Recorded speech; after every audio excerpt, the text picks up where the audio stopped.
Assalamualaikum warahmatullahi wabarakatuh.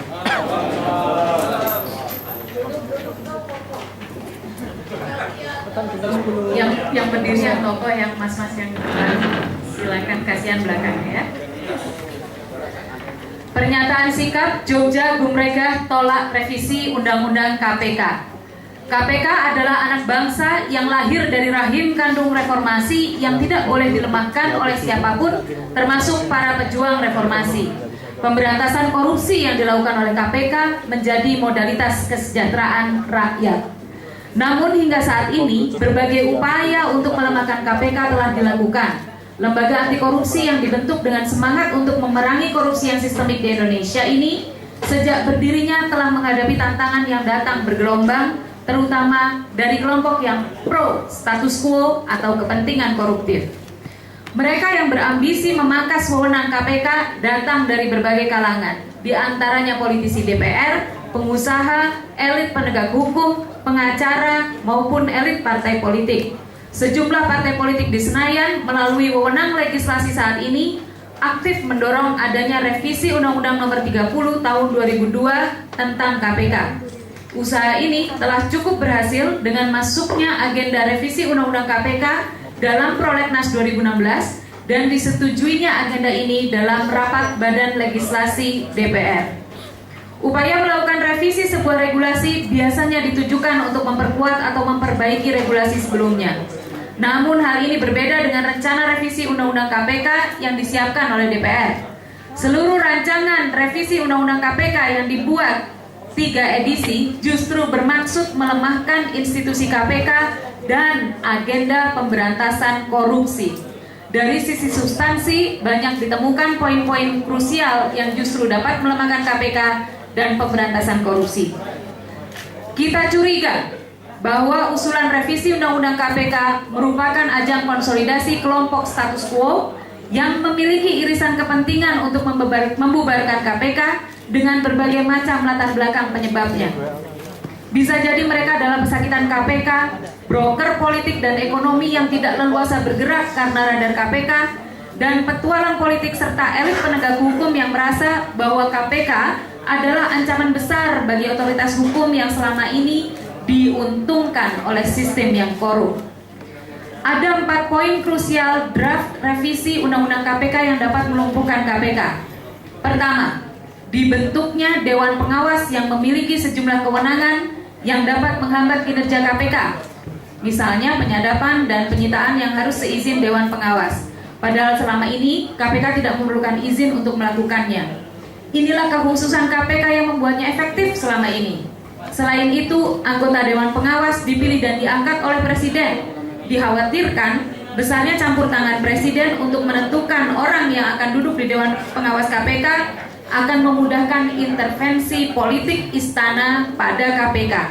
Padahal KPK haruslah independen. Kedua, terkait penyadapan. Selain harus seizin Dewan Pengawas, penyadapan hanya dapat dilakukan pada tahap penyidikan.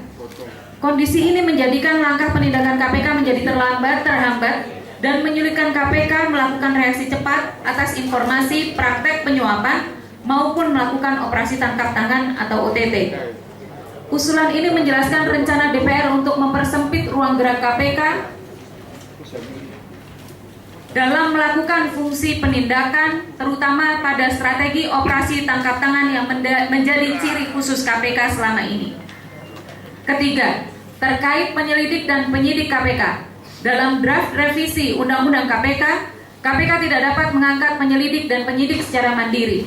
KPK hanya boleh merekrut tenaga penyelidik dari kepolisian, sedang pada tingkat penyidik KPK dibatasi hanya boleh melakukan rekrutmen dari kepolisian, kejaksaan, dan penyidik PNS. Sehingga tidak memungkinkan bagi KPK untuk merekrut secara mandiri penyelidik dan penyidik di luar ketiga unsur tersebut. Konsep ini menjadikan KPK hanya sebagai perpanjangan tangan institusi konvensional, yakni kepolisian, yang selama ini justru tidak berdaya melawan korupsi. Terakhir, keempat, KPK dapat menghentikan penyidikan dan penuntutan perkara korupsi (SP3). Salah satu keistimewaan KPK saat ini adalah tidak adanya mekanisme penerbitan surat perintah penghentian penyidikan atau SP3 dan juga penuntutan, pasal 40 Undang-Undang KPK.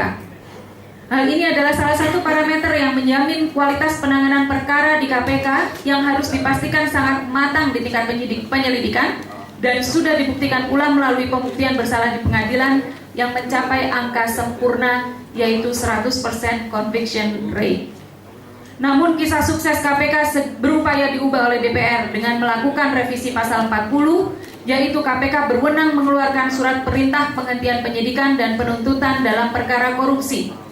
Kewenangan menerbitkan SP3 justru akan membawa KPK ke level kewenangan yang tidak berbeda dengan kepolisian dan kejaksaan dan rentan disalahgunakan untuk menghentikan kasus-kasus tertentu.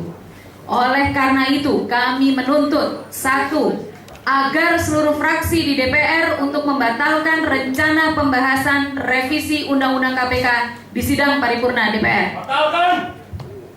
2. Presiden Joko Widodo agar menolak membahas revisi Undang-Undang KPK bersama dengan DPR, tidak mengeluarkan surat presiden dan menariknya dalam Prolegnas 2015-2019.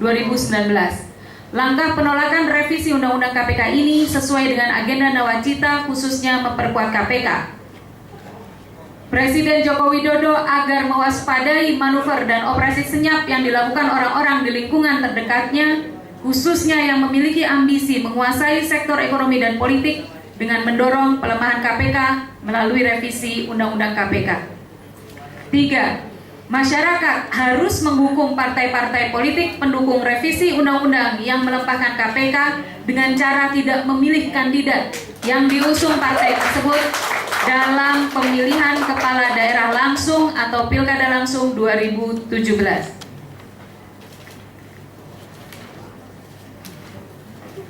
Yogyakarta, 14 Februari 2016, Koalisi Masyarakat Sipil Anti Korupsi Yogyakarta, agamawan, budayawan, akademisi, LSM, praktisi, jurnalis, perempuan anti korupsi, organisasi difabel, advokat, mahasiswa, dan seluruh rakyat Yogyakarta bertanda tangan di bawah ini. Terima kasih.